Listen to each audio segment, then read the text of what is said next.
Hi everyone, this is Dan, and this is Zero Hour Crisis in Time by Dan Jurgens, and I believe inks are by Jerry Ordway. Dan Jurgens both drew and wrote Zero Hour Crisis in Time. And quick review, basically exciting, but extremely confusing and a bit of a hot mess. It's really my opinion of Zero Hour Crisis in Time. Also known as how to make a crossover really over the, like, really ridiculous.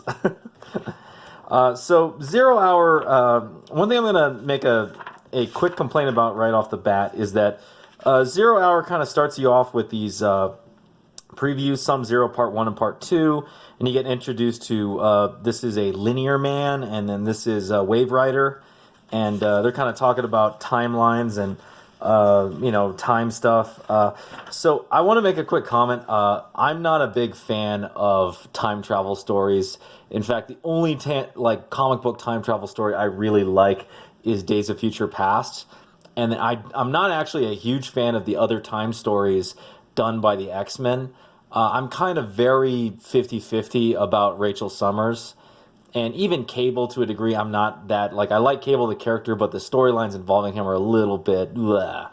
And I think that has to do with the fact that I like structured stories. So, stories involving time travel and time continuity craziness, not a huge fan. You will never, ever catch me watching Looper, ever, is basically the short story. But anyhow, so there's very poor exposition in these early previews. You really have no idea what the fuck is going on, other than, that Wave Rider and the Linear Man are looking for a guy named Monarch who is kind of jumping around the timeline, and they finally find Monarch, and they confront him with time travel in the time period that he's in. He gets the jump on them, and then they fight. They go warping back and forth between time before eventually Wave Rider kind of grabs him and, tries to basically overpower him with his weird power, I guess, that allows him to see into the future or something like that, or see into the past, or a bunch of other shit. And Monarch basically absorbs his power and is able to see in the future and the past, and that kind of sets into motion his transformation into this character, Extant. He goes off on kind of, he steals one of Wave Rider's little gadgets and goes into time traveling all over the place and fucking shit up. And that's the preview of Zero Hour. Now, I will say this, the foreword by Dan Jurgens is much better explaining what Zero Hour actually is. And what Zero Hour actually is DC basically noticing that their timelines are all fucked up in the DC universe, and certain things don't necessarily make sense. Certain characters are old, but certain characters are not old. And rather than, just kind of whatever, just letting fictional disbelief kind of, or suspension of belief just kind of push it forward, they decide to fix the continuity, and the fix is this hot mess of a miniseries. Which also so this is part of my Discovering Green Lantern series, and the reason why is because Parallax is the primary villain of Zero Hour. So I'm going to kind of speed through this. So it goes issues 4 to 0, 5-issue miniseries counting down to 0 Hour. First issue is pretty crazy. So you get the introduction of Trapper and this character who's kind of destroying Trapper. I think it is implied that the character that's destroying Trapper is either Parallax or Extant. I think it's Parallax, though. Yeah, it's Parallax. And that's kind of the secret of the story, right? And so we get early introduction of this character Metron, and this is Darkseid. And Metron's kind of going around trying to gather everybody because he's noticing the time and space is getting fucked up. You get this really confusing so if you're a DC fan, Batgirl was Oracle at this time, so she couldn't walk or run or do anything. She had been shot by the Joker in the Killing Joke. So this is a really kind of, it's designed to kind of shock you, these pages with Batman, Robin, and Batgirl. And then this is another crazy scene. Again, it's a crossover series, so it gets really convoluted real fast. And this is something that I like crossovers, but I'm not gonna lie, they're not really. If you told me, oh, you want to read a very good like focused X-Men or Batman or whatever story, or you want to read like a crazy crossover, I'm gonna be like, I'm gonna rather read the focused. And that's kind of my opinion also of Secret Wars and Crisis on Infinite Earths. They were cool reads and they have really great art, but I feel like story-wise they kind of suffer by how much they try to jam in here. So here you got the Flash. This is, by the way, this is Wally West, which is not explained. Not very good editing on this. Like there's a lot of things that are kind of out of left field, and Wally West kind of runs into the first entropy explosion or time paradox thing, and he attempts to use his Speed Force power to defeat it, and it doesn't work, and Wally West dies. Very shocking. Then, Wave Rider's kind of jumping around to different timelines. He goes to a different timeline. In this timeline, they've somehow yanked young Hal Jordan. By the way, Superman and Batman are kind of teaming up to figure out what the hell's going on in their timeline. Young Green Lantern, Hal Jordan, not Parallax, attempts to defeat an empathy blast, and Wave Rider can't save this universe or timeline, and Green Lantern dies, and so does the Linear Man. So Wave Rider kind of runs around, and he finds Hawk, and then everybody kind of like, oh god, this thing is, I'm not gonna lie, dude, I read through it, and it was exciting, but it's still kind of a bit of a hot mess. And again, if you like Zero Hour, I'm not hating on you or anything. It's just, it really, like, this feels super, super rushed, is what it feels like. And if you read, Dan Jurgens' sort of introduction, it is basically super rushed. So Superman calls the whole team using Kyle Rayner as help. They bring everybody except for the Spectre, because the Spectre's kind of a dick. Wave Rider kind of runs around. You get the Justice Society of America. So old Flash sees Wally West has died, and he has like a dramatic one-panel moment because Barry Allen is also dead in this universe. Everybody teams up. People go to different timelines to try to solve this issue. Get more. So, Power Girl is pregnant. This is kind of like a subplot within a subplot within multiple other subplots.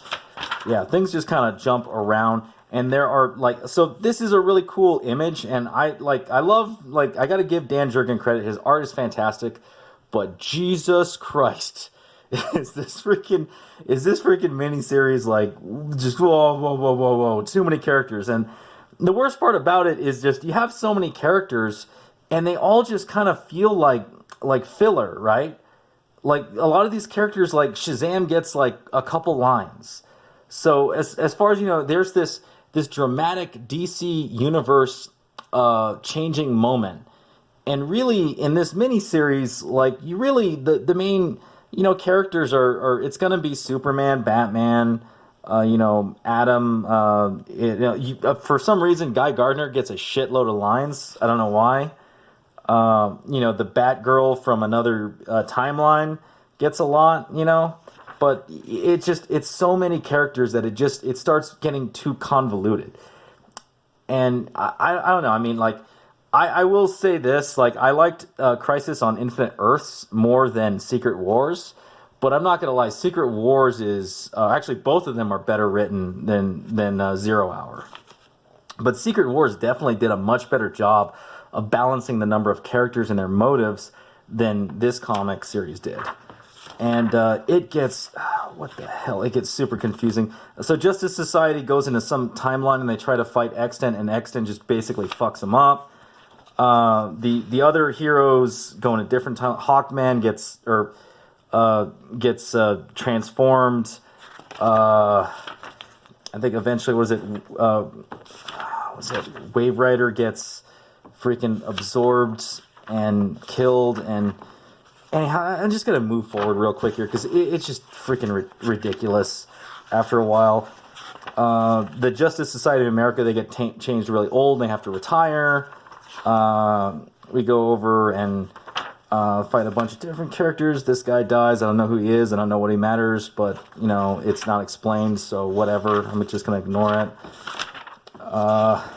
Yeah, I'm sorry if you really like Zero Hour. You know, I'm not hating on it, right? Like, I'm sure if I was reading every single DC comic in the '90s, this would probably be pretty cool. But just coming in straight, it actually ends up being a bit of a hot mess. Crisis on Infinite Earths is better if you read more stuff around it, but it still holds up better as a standalone story than Zero Hour. So, all the while they're kind of facing and fighting X-Men in different timelines and different worlds, you kind of get these little subtle hints of a character in the background.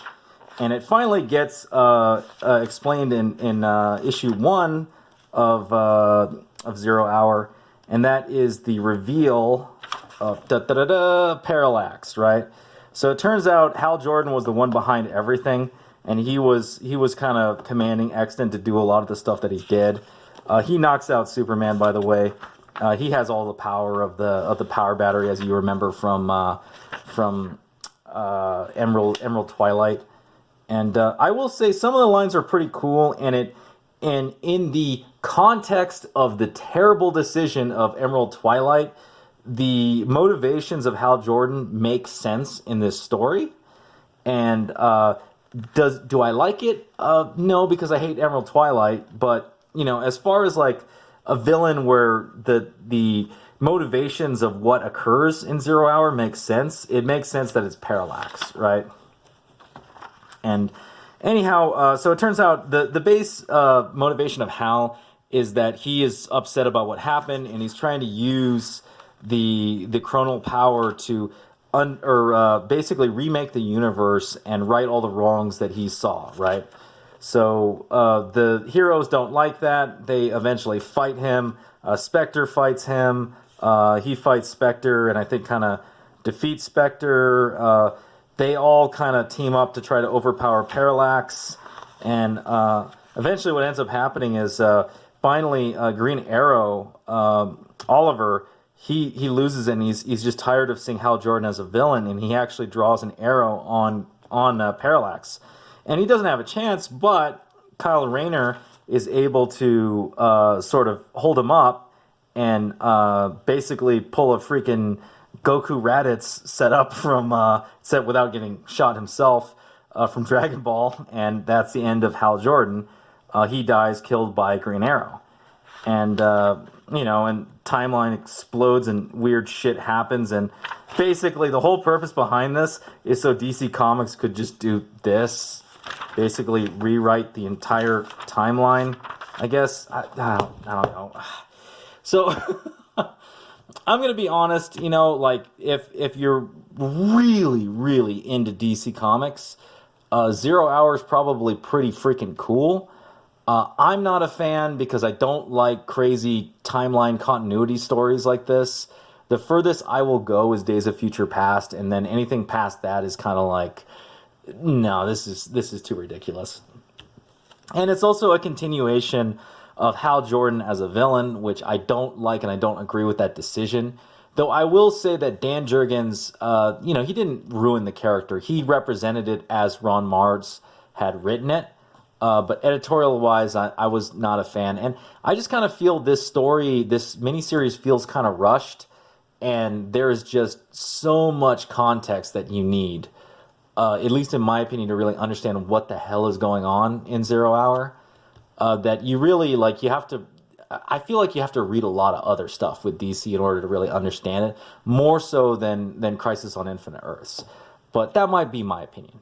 Anyhow, sorry this went on very long. There's a lot of issues, and they're kind of nutty. But anyhow, if you like the review, please hit the thumbs up. Subscribe if you haven't subscribed. Hit the bell for notifications. If you've got any comments about Zero Hour, Crisis in Time, leave them down below, and I will see you next time.